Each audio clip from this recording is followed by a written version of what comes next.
Welcome, one and all, to the Landry Football Podcast Network. This is Big Ten football and beyond, a look at Week 6 in college football within the league. We've got some interesting matchups and some duds as well. Nebraska, Rutgers on Friday night. Way to ruin your Friday night.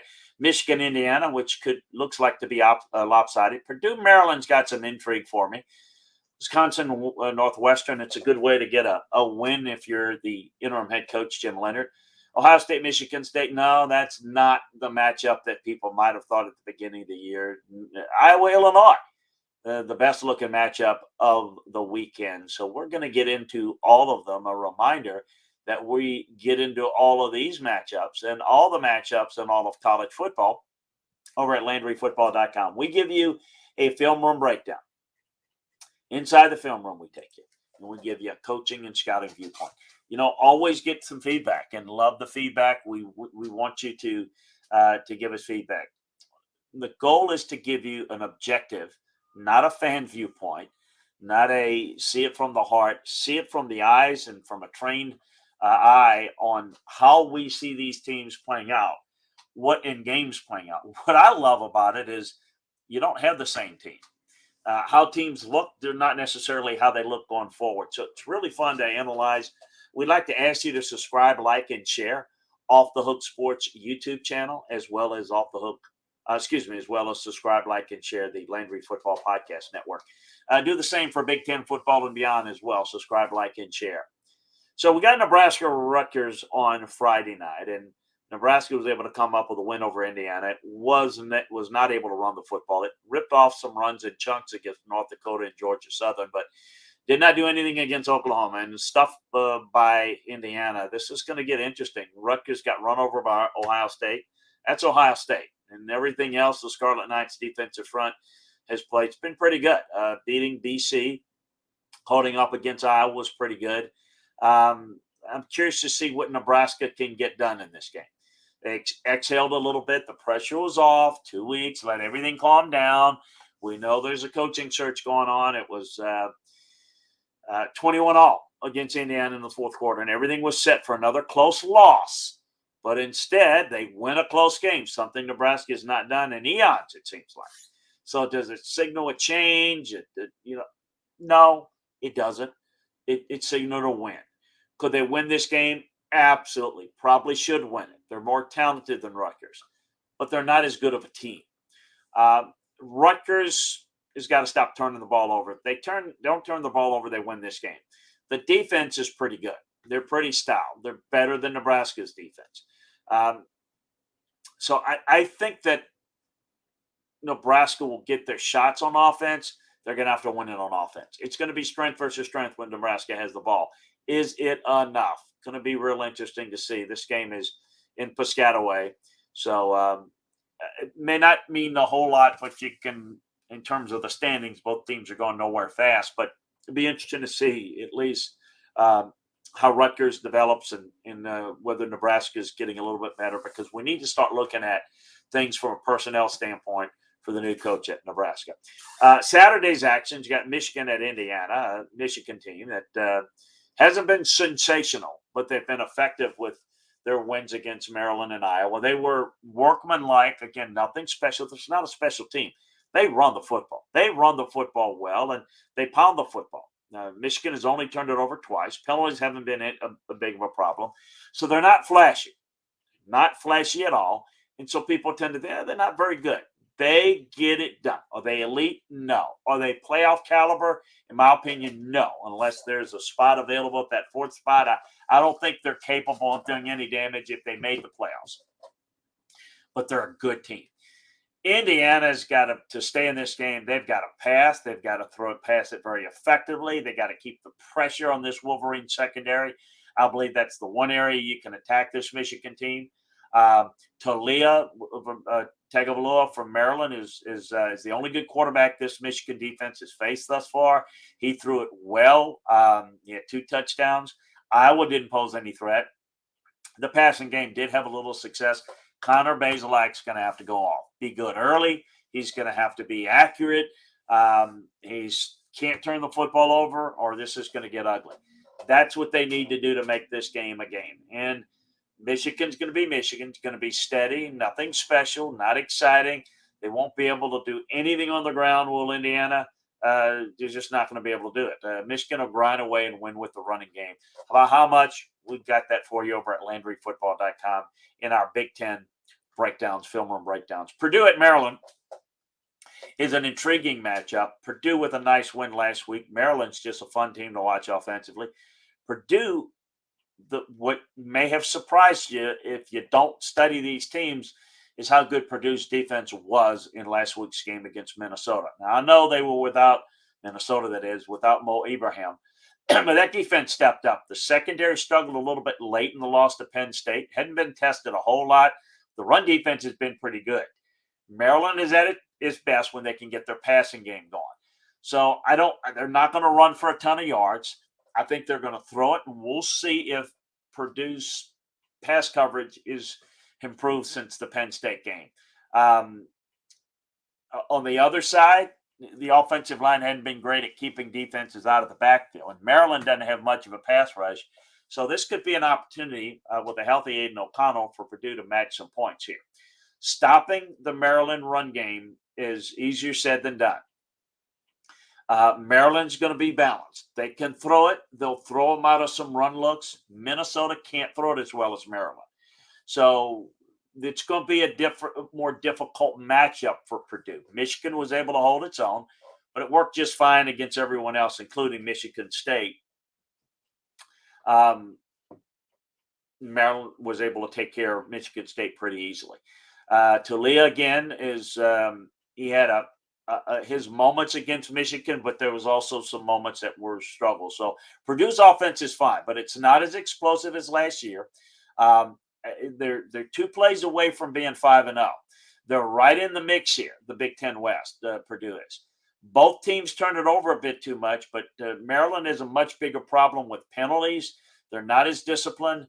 I think this game is intriguing. Most people are on Maryland as a 3-point favorite in College Park. I'm not sure about that. Got some more details that I think you might be interested in learning about at LandryFootball.com before you make a play on this one. Wisconsin's at Northwestern. This Northwestern team looks really bad. Wisconsin's made the coaching move. Paul Chryst has moved on, and this is Jim Leonard's job to lose. It's his job to have and win, and he'll be the guy if things don't work out. If he doesn't, and I don't think he has to win a bunch of games. I just think he needs to kind of get them in the right direction, and if he can, he'll get the job. If they're not comfortable, at least they've given him a chance, which is something that everybody in the Wisconsin family wants to have happen. By giving him a chance, and if it doesn't work out, then they'll move on and they'll make a run at Lance Leipold. Wisconsin's having problems. Northwestern hadn't done anything right except since the Nebraska game, out of the country. Wisconsin is not playing Wisconsin ball. They're not a team, not now or ever, the type of team that can overcome turnovers. This team is not as good as some of the other teams. Therefore, they're turning it over. They're sloppy. They're not as functional. And then they can't overcome it. Northwestern is doing its part, though. They're turning it over a bunch. I think this is a good game to have Jim Leonard come in. It's going to be a win. I don't know that Wisconsin is running it well enough to just dominate this game. 3 giveaways against Illinois. Illinois pounded them. Okay, Illinois pounded them. This game might be a little closer, I'm afraid, than people might think for Wisconsin, that is. But I think Wisconsin rises up, plays a clean game. They play a clean game. This is nothing special about this Wisconsin offense. But the offensive line got manhandled by Illinois last week. Expect them to respond and to do something about it this week and see if they can run the football against this Northwestern defensive front, which I think they can. Ohio State, Michigan State, and Spartan Stadium in East Lansing. Michigan State's got big-time issues. C.J. Stroud and Ohio State created big performances last week. One of the more impressive first halves of the year last year when they had a 56-7 win over the Spartans. And it's a really good Ohio State team that may even be better, a Michigan State team that's not even very good. Um, so, I think that um, Ohio State needs a challenge. They're not going to really get a challenge here. I would hope that Michigan State would play hard, play well.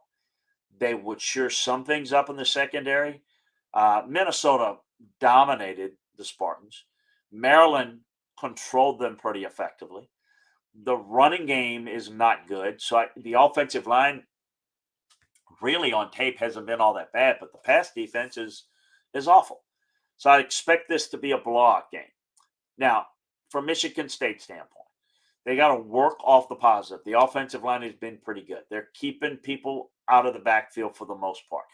They're punting the football well, flipping the field, getting uh, uh, positive possessions in by flipping the field is going to be important. Create a short field. Peyton Thorne has been okay. The pass rush has been good enough, maybe, to cause a little bit of a problem. But this game is going to be, expectation-wise, of this being close. I mean, I'm thinking this game, if it's 17 points, that's a win for Michigan State, getting that close to them. They don't have enough to make this a ball game. Michael Penix looked great. Tanner Morgan looked great. I mean, Talia looked great. What is C.J. Stroud going to look like? Better than great.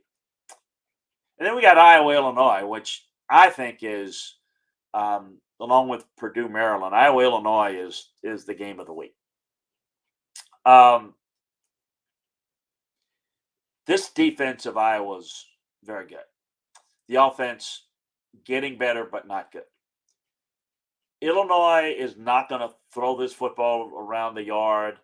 It's not going to be going against this secondary, of Iowa's, which is very good. It's going to be about the line of scrimmage, about the ground game, capitalizing on mistakes. Illinois has been pretty good with the ball.